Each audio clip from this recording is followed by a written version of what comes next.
दो सबसे बड़े एशियाई देश चीन और भारत। चीन ने भारत की अपेक्षा बड़ी ही तेजी से अपना विकास किया, आगे बढ़ा, लेकिन चीन आगे बढ़ने के साथ साथ अपनी साख नहीं बना पाया। चीन दूसरे देशों की मदद के नाम पर उसे कर्ज में फंसाने का काम किया। वहीं दूसरी तरफ हिंदुस्तान ने खुद को मजबूत तो किया ही, साथ ही अपने एक अलग पहचान बनाई, दूसरे देशों का विश्वास जीता, अपनी एक साख कायम की। भारत की साख दुनिया में लगातार बढ़ती जा रही है, क्योंकि भारत एक ऐसा मुल्क है जिसने कभी भी किसी दूसरे देश की सरपरस्ती में कभी कोई काम नहीं किया। भारत की कूटनीति किसी देश की दूसरे देश की अगुवाई में आगे नहीं बढ़ी। आजादी के बाद से ही भारत जिस नीति पर चलता आ रहा था, आज भी भारत उसी नीति पर चल रहा है, गुट निरपेक्षता की नीति पर। यह कोई छोटी बात नहीं है। दूसरी बात यह कि भारत दुनिया का सबसे बड़ा लोकतंत्र है। भारत के पास अपार संभावनाएं हैं।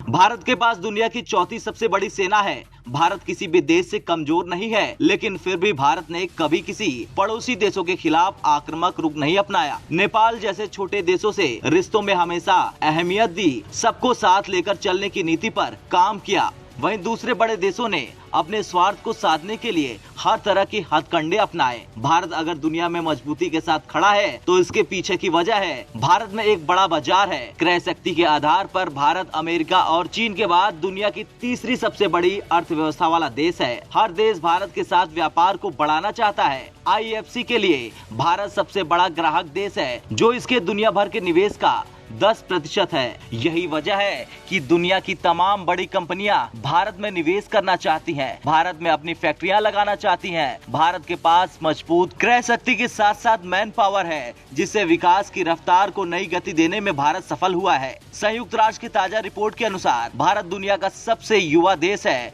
यहाँ 35.6 करोड़ आबादी युवा है। ज्यादा मानव क्षमता है, मानव श्रम शक्ति है। भारत के पास दुनिया की 5वीं सबसे बड़ी फौज है और भारत दुनिया का सबसे बड़ा हथियारों का खरीदार भी है। अगर भारत के साथ सब चीजें अनुकूल रही तो सन 2030 तक भारत दुनिया की तीसरी सबसे बड़ी सैन्य शक्ति बन जाएगा। इस युवा शक्ति में शिक्षा, स्वास्थ्य का निवेश करके अर्थव्यवस्थाओं को विस्तार दिया जा सकता है और यही वजह है कि 2030 तक उम्मीद जताई जा रही कि भारतीय अर्थव्यवस्था दुनिया की तीसरी सबसे बड़ी अर्थव्यवस्था होगी। यानी आने वाला समय हिंदुस्तान का है और इस बात को पूरी दुनिया अच्छे से समझती है और मानती भी है। ब्यूरो रिपोर्ट, भारत तक।